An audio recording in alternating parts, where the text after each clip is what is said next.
Well, hey guys, welcome back to the channel and welcome back to the build of the Skymaster XXL Hawk. This is a massive aircraft. It's 1 to 3.7 scale, I believe, and it's going to be a fun build. We got a lot of amazing equipment going in this aircraft. So stay tuned and we will start off this build.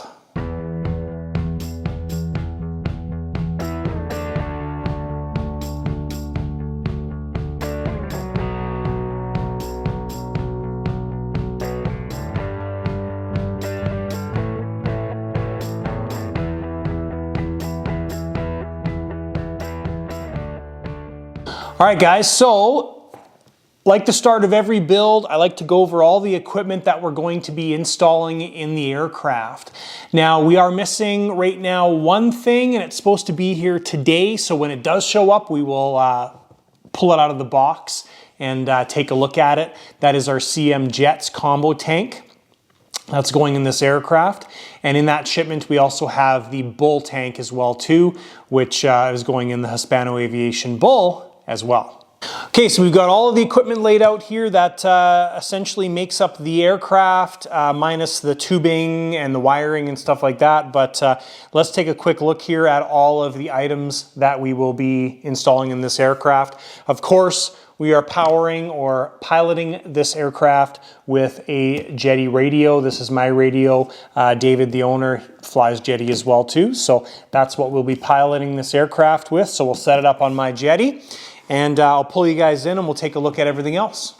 All right, so starting with the control systems, Cortex, of course, is going in this aircraft. Easily one of the best gyro systems for a Jetty radio system because it integrates so amazingly well into a Jetty radio. So this is what I now install in all of my aircraft. We've got two Rex 7 receivers. I think this one is one I opened. So we'll take a look at that. So we've got a Rex 7 receiver in here. Now, one of the important things with either the Rex 7 or Rex 12 is we've got the long antennas with the little bump out things on the end. So that is how we are setting this aircraft up. So that is what we're going to be using in the aircraft to connect it. We've got a little R3. This is going to be our on-off switch remote from the radio, so that's what that's for. Now, for the control of the aircraft, we've got a bit of a combo here for servos. So we have three brushless 3850 MKS servos. So we're probably going to put those on the elevator rudder, I think is what we're going to do. And then we've got 9930s for all the other control surfaces. So there's a bunch of 9930s there. We've got a high voltage 1220. This is going on the steering. Great steering servo, lots of power, and a little bit more affordable than some of the other options. And then we've got also the HV69. So these are the little guys. We've got three of these. Now these are going to be, two of them are for the main door gear door locks. We're going to have a little mechanical lock on them. And then the other one is for the canopy locking system. So that is all of our servos for this aircraft. Servo horn wise, we've got a few servo horns here, and we may use some different models, but this is what we've added on so far. So we've got some X8 hubs, so there's 4 of those, and then we've got some 6mm hubs as well too, so we can use these guys on the 9930s. These guys will be for the 3850s, and then we've got a bunch of carbon horns. These are the 1.5-inch horns. Of course, there's lots of positions on them where we can adjust them, and then this dual horn is for the rudder setup. So this we'll have to cut that down, but that's what our control system is going to be. We've got a V-Speak compressor in here, so this is the onboard compressor, and of course this integrates as well into Jetty so nicely. So that's our compressor that is going in the aircraft. All of our valves and sequencer / fail-safe are all Zycoy, so we've got that. We've got 3 dual action valves and a single valve for the brake. We've got BVM, gauge, and fill valve there. And then we've got a bunch of different Festo fittings and overflow fittings, stuff like that. This is all to either fill up the aircraft or also connect the air compressor into the air system. And then that's what this piece of Teflon tubing is for, high temperature Teflon tubing. Same thing. This is one of those important things that you need with the V-Speak compressor. So continuing with V-Speak, we've got a telemetry converter or telemetry module. Now the SWE turbines already have telemetry built into the ECU or the data relay module, but the one big benefit to the V-Speak module is you also get fuel capacity as well. So we're able just to program that this aircraft's going to have 5 liters. It uses the fuel, tells you exactly how many milliliters are left and stuff like that. So great little addition to any SWE turbine. And then we've got the Beast. So we've got SWE 300, serial number 400, special edition engraving, and this monster is going to be the power plant behind this aircraft. Now these turbines, these 300s, are such nice turbines. They're very fuel efficient, they're light for the size, and they are just a powerhouse when it comes to power. So phenomenal turbines. If you guys are interested in a 300, lightersideofrc.com, listed down below. We've got them listed on our website. Very nice turbines. So this is the power plant behind this thing. Very awesome. All right, guys, so we did the unboxing previously. If you missed the unboxing, you should watch it because I go through all the details on the aircraft. I'll list it in the description down below. But this aircraft was already in stock from Doug at Jet North. So he's our North American / Canadian Skymaster dealer. And so this aircraft was already in stock. So because of that, we don't have some of the features that we may normally get on an aircraft that we have ordered from Skymaster. So one of the big things is the landing gear. So the landing gear is all unpainted. We would normally get the landing gear painted. When we did the F-14 build, that was supposed to be painted, came unpainted, so we ended up painting it. So that is going to be one of the first things we do on this aircraft is paint the gear. Now, it's not awesome. It's quite a process. One of the downsides with the Skymaster gear, it's a downside and an upside, is they are air oil oleos or air oil legs. So you have to spend a bunch of time cleaning the legs to make sure you get all the residual oil off the legs. So that's kind of the first thing. And second thing, which I can't really show you that easy because our wings are in the wing bags over there, but none of the lighting setup has been installed. So we've got like the red and the green light on the wingtips as an example. Those are just painted right now. So we're going to also have to make lenses for those areas too. So that's one of the other big steps that we need to do. Not obviously not impossible, but just more work. So that's it. So what we're going to do, guys, is we are going to pull this gear out. Now, one of the benefits of pulling the gear out is you have to Loctite everything as well when you put it back together, which needs to happen anyways on these Skymaster kits. If you're building a Skymaster kit, the gear is going to already be installed. You have to pull the gear out, and you have to Loctite everything. So if you do not pull your Skymaster gear out and Loctite everything, you will be sorely disappointed when something comes loose. So anyways, that's one of the first things we have to do. Before we can pull the gear out though, we have to split this fuselage again. Now this fuselage, if you watch the unboxing video, comes apart in 3 pieces. So 1 here, 2 the midsection, 3 back here. So we need to separate these pieces because that's going to give us better access to work on everything as we go through this. So we're going to pull these pieces apart and get them all separated. And the other thing we need to do when you're starting a new build with new Jetty products, plug them all in and confirm that they are all up to date on the Jetty Studio. So we've got to do all that. Pretty straightforward stuff, but we'll make sure these are all up to date as well. All right, guys, so the main gear comes out quite well. Kind of the biggest thing to do here first is pull the wire off. And this is the bolt that was holding it in. And then so once this back hatch comes off, then you have access to the 2 screws on this side, 3 screws on this side, and then the extension here where the air cylinder sits, that mounts down here at the root of the wing. So fairly straightforward gear to get out. We've pulled all the doors and stuff off. This is the door that was mounted to right there. So the gear itself, we're not going to be painting the upper portion. So we're not going to paint the air cylinder. We're not going to paint the mount. There's just no need for that, no reason for it. But we are going to take it all apart.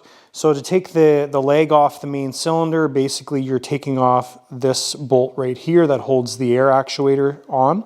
And then if you pull that one out right there, the actual rotation pin will be able to come out towards the camera. So once that's done, the actual leg will come off. Now we will have to dismantle the tires and rims and all that kind of stuff to get them painted white. But yeah, so that's one side done. Nose is also done as well, and same kind of thing. We're not going to be painting the actuating cylinder and the mount and the base and everything. We're just going to paint the leg. You never see this stuff, so there's no point. But as I told you previously and many times before, like you can see right now, this screw, no Loctite. All the screws on the gear do not have Loctite. So please, please, please make sure you pull your Skymaster gear out and Loctite it. If you don't do it when you build the plane, you will be doing it later on. All right, guys, so we've got quite a few tools mixed in here on the bench, but we've got the legs mostly taken apart, pretty much all. There's still a couple little bits here to do, but that's pretty much it. So next thing we're going to do is start degreasing these parts. So basically spraying them with brake cleaner, I find works well, and you have to do it quite a few times. So generally I'll use something like this. The brake and parts cleaner works well, cleans off grease and all that kind of stuff. I usually keep a bunch of these in stock, so I'll probably end up using almost an entire can just to clean up all these things. So we'll just lay down a towel and we will start spraying, start cleaning, start brushing. So next thing after this is we are going to start prepping things off. Like when we paint something like this, this front wheel here, we want to make sure we prep off the nipple for the air fitting. We don't really need to prep off the rest of it because we can just have it sitting down like this and spray the exterior side. And if you want, you can start taping off this, but the actual seal on the tire is right here against the lip. And then the O-ring itself, which sits in there, we've removed it, but that seals the two hubs together and holds the air in place. So as long as those are sitting down flat like that, you're not going to get any paint on that surface. So that is the next step. All right, guys, and we got our CM Jets delivery today. DHL just dropped it off, so let's open this guy up and take a look. So thank you, CM Jets. Thank you, Carlos, for making these tanks. Hands down, the best fuel tanks out there. Okay, so in this shipment, we've got two tanks. We've got one for the Hawk, and we've got one for the Bull. Let's unwrap these guys. We'll do the Bull tank. We won't save it for the actual Bull aircraft, but we will definitely talk about it when we're building the Bull. So with the Bull, what I've done here is I got the combo tank, so it's the smoke tank and the fuel tank. And reasoning for that is I'm going to use the smoke portion probably as a like a hopper tank. So we'll fill the main tank will drain first, and then the smoke tank will drain second. And so that's what we're going to do there. I don't. This is 3 liters. That's 1 liter. So, anyways, we'll talk more about that when we build the Bull. But that's the Bull set, and then this is the wood kit for it as well. So the wood kit is what holds the tank to the aircraft. And then we've got the Skymaster Hawk tank. Very nice. So this is a combo tank as well. So we've got the main fuel tank, which I think is 5 liters up top here. And then we've got our smoke tank down below, which probably is about 1.5 liters, maybe almost 2 liters. Anyways, this is a great setup for the Hawk. This is going to be awesome. And thank you, Carlos. Thank you, CM Jets, for putting these together. Love that I can get my logo on there. If you guys are looking for the best tanks out there for your aircraft, cmjets.com.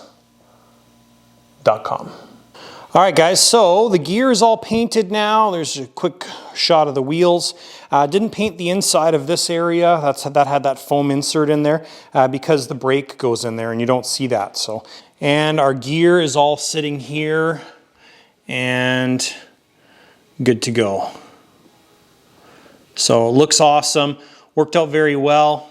One of the little tricks, and actually this is definitely qualifies for a tip time, and this tip time is brought to you by Trusty Bent Screwdriver.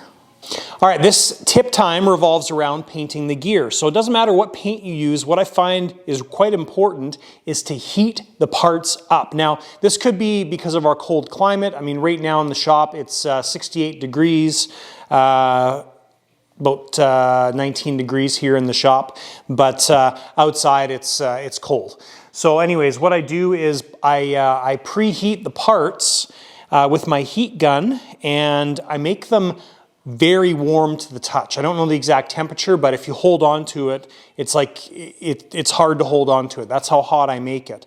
And I'll put a really light mist over top of the primed pieces, and then I heat it up some more, and it helps cure that paint right away. And then I'll put another fairly light coat over top. Usually I can get it covered in 2 coats, and it just goes on absolutely beautifully. And that's what I do anyways. So that's my tip time for this episode.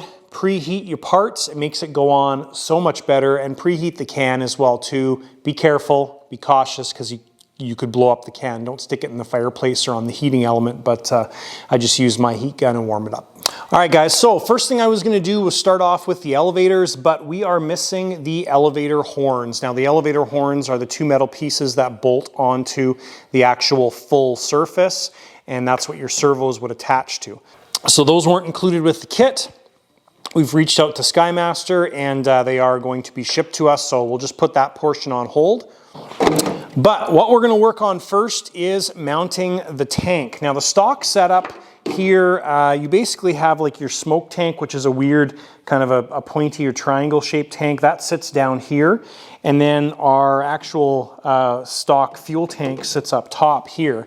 Now, because we're going with a different setup here from CM Jets, the combo tank, we get to accomplish everything all in one step. So what we're going to do is we're going to install this tank up top like this, and it will come back almost to those formers, just like the stock tank would. We're going to run it basically right about there. We do have a little bit of interference with the top hatch here, so we have to put a little bit of a curve on there to deal with the tank, but that is where we're going to position the tank. But first, one thing I want to do to the intakes on this plane is reinforce them. So they are fairly, they're strong in some areas, but they're fairly thin in other areas. I got the turbine just sitting in there just so we could check the fit. Like the intake here, it's fairly thin right here, fairly thin in this area. And the last thing we want is those intakes to collapse. Now you might be thinking, can intakes actually collapse? Yes, they can. It's not a super common thing, but they definitely can collapse, and we want to prevent that. So there's also a couple other things that we can do to combat this. So we can add some cheater holes like this here, the starter exhaust. On the full scale plane, this is wide open. Now I don't know if we want to cut a big hole there because it'll be visible, but we could also add a back plate on there as well too, so a little hidden panel, which it looks black on the inside, but it allows air to go in. So that'd be kind of a cool way to do that. On the full size, these are wide open. I think these are vents here, so we could open up those guys. And the other thing we can do is add some cheater holes up here. So we could open up these. Now this is closed off on the actual surface here is finished, and then these are attached on. So we have to open up this and then also the underside there as well too. But when this plane's flying and it's all closed up, the only air that really is coming in is in the intakes. And there's a couple NACA inlets, like one back here. But otherwise, I mean, there's no cheater holes anywhere. So the 300 sucks a lot of air. And I mean, these intakes aren't massive. So getting some cheater holes opened up in certain areas is definitely a good idea. And we'll approach that here. But what I'm doing is I'm going to reinforce the intake duct. Now we're going to do that with some carbon tow, which is like carbon rope. We're going to soak that in West Systems epoxy and we'll route it around this stuff. The other thing we want to do is we want to get the tank kind of positioned back here and see where it's going to sit in this front area, because we want to add some carbon reinforcements to where our tank cross brace and stuff is going to sit across here, just to make sure that this is strong enough. So there's quite a bit of reinforcing that we need to do here, and so I'm going to get this organized and then I'll show you guys what the plan is. All right guys, so I'll share my tank installation process here with you as best as I can. So we took out about 5 millimeters of material just on a nice curve. And that curve now matches the tank. We're going to still have to do the same thing to the hatch cover here, but what you can do is put the hatch cover on, trace it with a Sharpie on the other side, and then Dremel it out and it'll match perfectly. So first step I did was figure out where I wanted the tank. Now the way this tank goes in here is you've got these formers here, which the back of your tank basically comes up to or mounts to. So I took a piece of 1/4 inch ply, and first step here is making the tank mount. Now this is too wide. We're probably going to have it come all the way to the top edge here. And I've added little curves which match the fuselage. So here's a bit of a different perspective for you. So you can see it there. So I've left it too long so we can sand that out and shape it perfectly when the tank is done. So just holding the tank up there and the cross brace and all that stuff, this initial line was just my straight line because this black trim here isn't level with the tank. So I've taken this and drawn a perpendicular line across, and then the top line is actually where we want to mount this brace to. So next thing we're going to do is, yes, we are covering up the label here, but it's not really a big deal. So we're going to Dremel this surface a little bit, and then we are going to glue with high sol. We're going to glue this piece onto the tank. So that's kind of the first step in getting this mounted. Once we have that mounted, we can then work on this portion, bolt the tank into place with our fastening system back here, and that will hold the tank sufficiently to get our front edge figured out as well too. So kind of a bunch of steps going on here, and we have to do this and then wait. We probably could do the front portion, but I would rather make this a better finished product and get this glued on first, and then we'll worry about the front section later. So when you are Dremeling these tanks, you got to be careful that you're only scuffing the surface where you're going to put your glue or your adhesive. If you go a little bit above where the glue is supposed to go and you don't glue over top of that area, you're going to have a leak in that area. You will have a leak. It's pretty much 100%. So keep it a nice tight line. We'll probably do, you know, a sanding line that is about that wide. So about half the width of our actual brace. All right, so we've attached our rear strap here to the tank, used 20-minute high sol, and we've got that just weighted down. Now one more tip here, man, we're just full of tips, is this is sitting at a little bit of an angle here, just the way the tank sits. So when I put the weight on the piece of wood, the piece of wood kept sliding up from my line. So I just put a little drop of CA on this front corner and a little bit of kicker on both sides, and that prevents the piece from moving, and now it will stay put. Okay, so we've put our top hatch back on, And then you can see up there the difference in how much we sanded off previously. So we'll just take a Sharpie, we'll put a black line on the hatch, and that will tell us where we need to sand that hatch down. All right, and you can see it there, the trace line. All right, guys, this point in the build is a little bit sporadic because we're jumping all over the place because we're waiting for glue to dry is literally what it is. So I'll show you what we're working on next. So one of the things that's covered in the manual addendum, and now I guess on the end of the manual, is putting a physical lock on the main gear doors. So you can see there I've got a servo mocked up. That's the HV69 servos. And what I've done here is made a mount for the servo. So right now that servo is sitting underneath a 1/4 inch block, and we are at the right height for the way I want to make this work out. So I'll show you what we're going to do here. So what I did was made some 1/4 inch ply mounts, and those essentially come right to the bottom of the servo there. And then we're going to put another block underneath, just like that. So that's essentially where the servo was sitting when it was in the plane. And then we'll screw that servo down with the stock mounts, and the blocks themselves will be glued to the fuselage. So I'm going to put these guys together with some CA, and then we'll actually screw these together onto the servo, and then we'll be able to mix up some high sol and get these guys installed. Now what we're doing with the physical lock is we'll have a pin coming out of here. I've seen a couple different ways to do it, but we're going to have a piece of carbon or G10 mounted in the door itself. And that's going to look like, if you can imagine, a question mark as an example. Okay, so there'll be a pin coming out of the servo arm, and when that door closes, you have the question mark sitting here, and the pin goes inside the question mark right there and holds the door closed. When you give the door open signal, servo moves over and door is able to open up. So it's pretty simple, but that's what we're going to do to sequence that. All right, so here's what we've come up with for the system. So these are the circle horns that come with the regular MKS servos.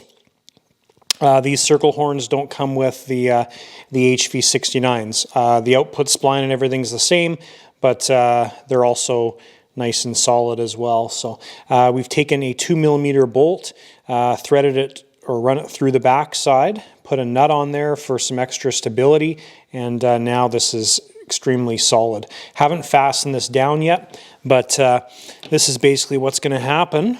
So with that being done, now what we need to do is we need to get our CB, our Central Box 300 set up, our receiver set up, all that kind of stuff, get our sequencer set up, so we can actually get these set up and running in the right position. Better to do that now rather than later on, I think, because access to the servo spline and the horn and all that kind of stuff is a pain in the butt later. So going to get all that stuff set up, and we will get the sequencer from Zykoy set up and get these things plugged in.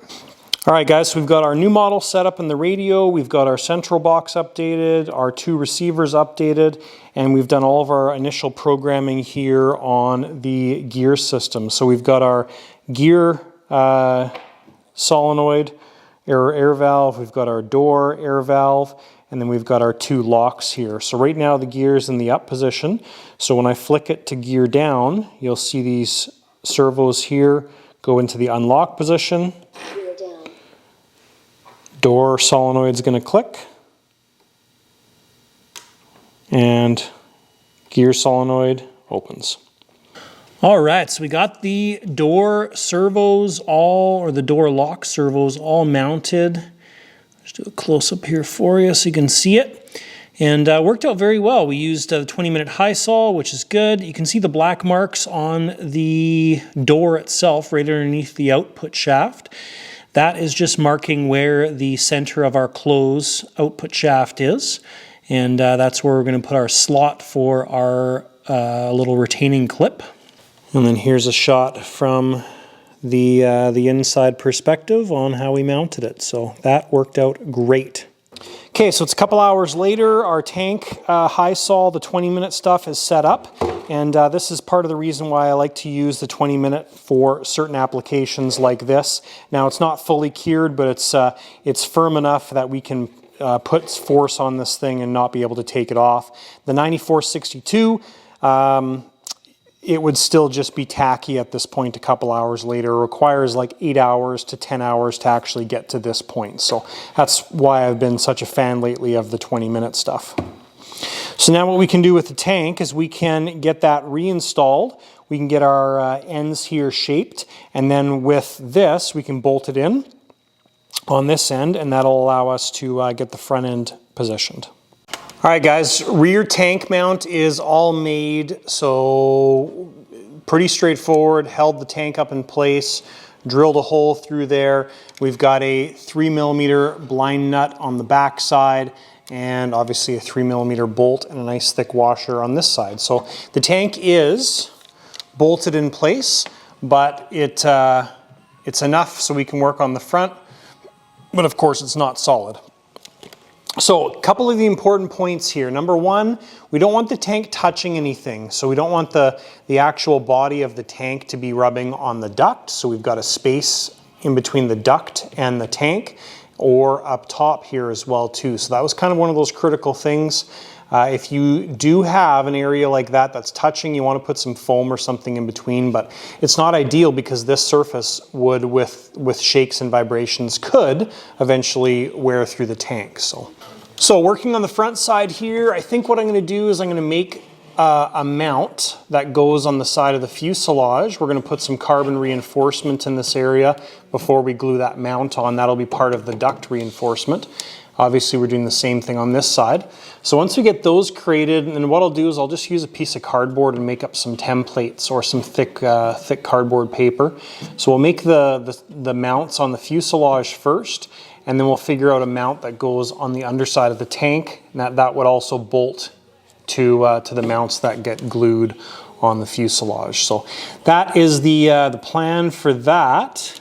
And once we get that done, the tank will be nice and solid. But this is going to take quite a bit of figuring, playing around, cutting, measuring, all that stuff. So I'm going to work on that, and I will show you guys the results. All right, so we've got the pieces all made up here. Now these side pieces, I've just used some CA, just 3 or 4 drops, and just glued them in place for now. And part of the reason to do that was so we could get those holes all drilled, and they're all going to line up now. So what we're going to do now is we are going to get this piece here mounted to the tank. So we're going to pull the tank out and get that mounted. I'm also going to mark on the fuselage here where the bracket here is going to contact the side of the fuselage on both sides. Reason for that is we're going to add some carbon reinforcement in this area when the tank's out, getting this brace glued on, and then we'll also add our carbon toe reinforcement over the ducts, and that'll allow all that stuff to cure and everything. And then as a last step, we will put the tank back in probably tomorrow, once all once all the carbon reinforcement is cured, which will be tomorrow. And then we'll prop this up and glue this tank in place for the last time. So tank will obviously still be removable, but this just is going to help get everything lined up properly. So I'm also going to put 4 screws through these holes now, just so that is physically stuck in place and lined up and everything.